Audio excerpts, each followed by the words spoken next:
வணக்கம் friends, welcome to my channel. பார்க்க இருப்பது சுவையான ரவை பீர்னி செய்யும் முறைதான்.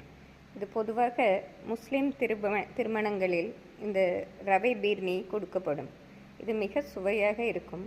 இதை செய்வதற்கு மிக எளிமையான முறையாகவே இருக்கும். தேவையான பொருட்களை பார்ப்போம். இதற்கு 3 டேபிள் ஸ்பூன் ரவை, 6 டேபிள் ஸ்பூன் ஜீனி, பொடித்த முந்திரி பருப்பு, சாரைப்பருப்பு, நாம் பாதாம் பருப்பு இருந்தாலும் 10 பாதாம் பருப்பை நறுக்கி வைத்து கொள்ளலாம், காய்ந்த திராட்சை, ரவை வறுப்பதற்கு 2 ஸ்பூன் நெய், குங்குமப்பூ, ஏலக்காய் தூள். நாம் காய்ச்சிய பால் 1/2 லிட்டர் எடுத்துக்கொள்ளவும். அதனுடன் 150 ml தண்ணீர் ஊற்றிக்கொள்ளவும். இப்பொழுது ஒரு கடாயில் நாம் நெய் ஊற்றி சாரைப்பருப்பு, முந்திரி பருப்பை எல்லாம் வறுக்க வேண்டும். நாம் இப்படி ஒரு பெரிய கடாயை எடுத்துக்கொண்டு அது காயவும் அதில் 2 ஸ்பூன் நெய் ஊற்ற வேண்டும். நாம் நெய் ஊற்றி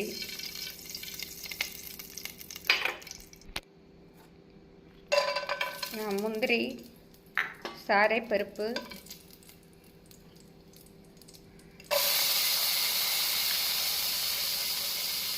காஞ்ச திராட்சையை போட வேண்டும்.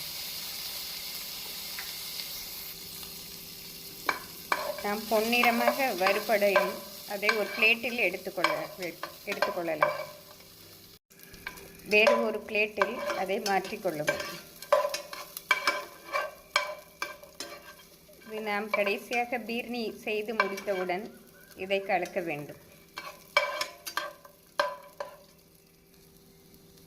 நாம் இதனுடன் பாதாம் பருப்பு, பிஸ்தா, வீட்டில் எந்த பருப்புகள்லாம் இருக்கிறதோ அதெல்லாம் கலந்து கொள்ளலாம்.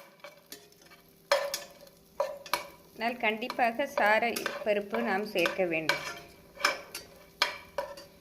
நாம் பருப்பை வேறு ஒரு பிளேட்டில் மாற்றவும் இதில் ரவையை போட்டு வறுக்க வேண்டும்.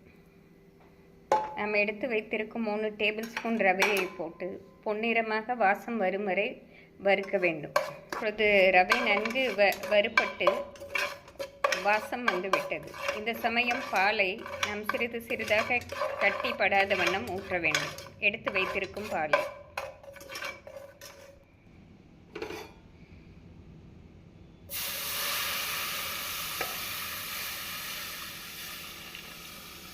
நாம் பாலை ஊற்றியவுடன் அடுப்பு தீயை ஹை ஃப்ளேமில் வைத்துக்கொள்ள வேண்டும். கட்டி வராத வண்ணம் நன்கு கிண்டி விட வேண்டும்.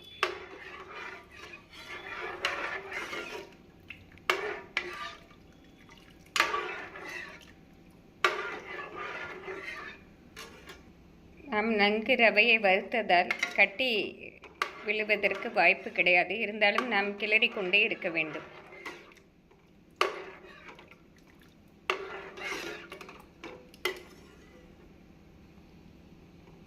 நாம் ரவை நன்கு வெந்து வந்தவுடன் தான் ஜீனியை போட வேண்டும்.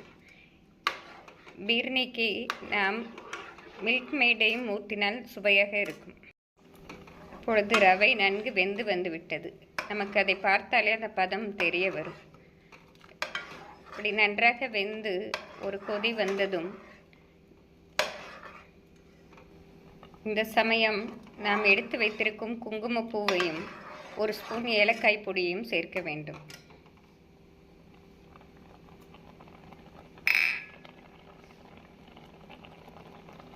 குங்குமப்பூ சேர்ப்பது இந்த பீர்னிக்கு மிக அதிக சுவையை கொடுக்கும்.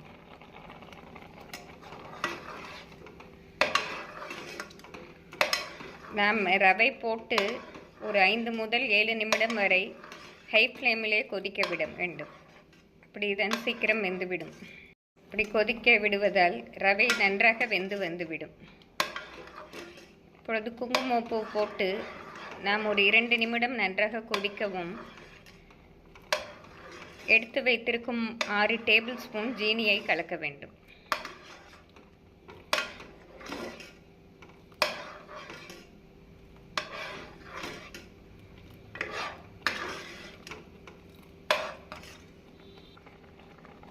இப்பொழுது நாம் ஜீனியை கலந்து கொள்ளலாம்.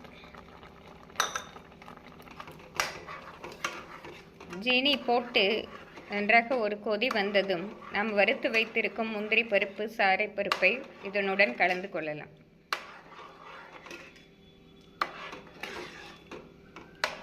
இனிப்பு சுவை அவரவர் ஏற்றவாறு நாம் போட்டுக்கொள்ளலாம். ஒரு சிலர் அதிகமான இனிப்பை விரும்புவார்கள், ஒரு சிலர் மிதமான இனிப்பை விரும்புவார்கள். நாம் அதற்கு ஏற்றவாறு போட்டுக்கொள்ளலாம். நாம் வீட்டிற்கு விருந்தினர்கள் வந்தாலும் உடனடியாக இதை செய்து கொடுத்தால் மிக சுவையாக இருக்கும். இப்பொழுது இந்த சமயம் நாம் வறுத்து வைத்திருக்கும் நட்ஸ்களை போட்டுவிடலாம்.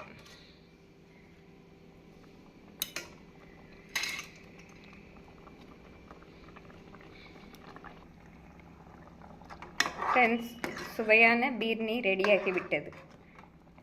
இப்பொழுது இதை நாம் வேறு ஒரு பாத்திரத்திற்கு மாற்றிக்கொள்ளலாம். ஃப்ரெண்ட்ஸ், இந்த சுவையான பீர்னியை நாம் சூடாகவும் குடிக்கலாம், ஃப்ரிட்ஜில் வைத்து குளிர வைத்தும் குடிக்கலாம். மிக அருமையாக இருக்கும்.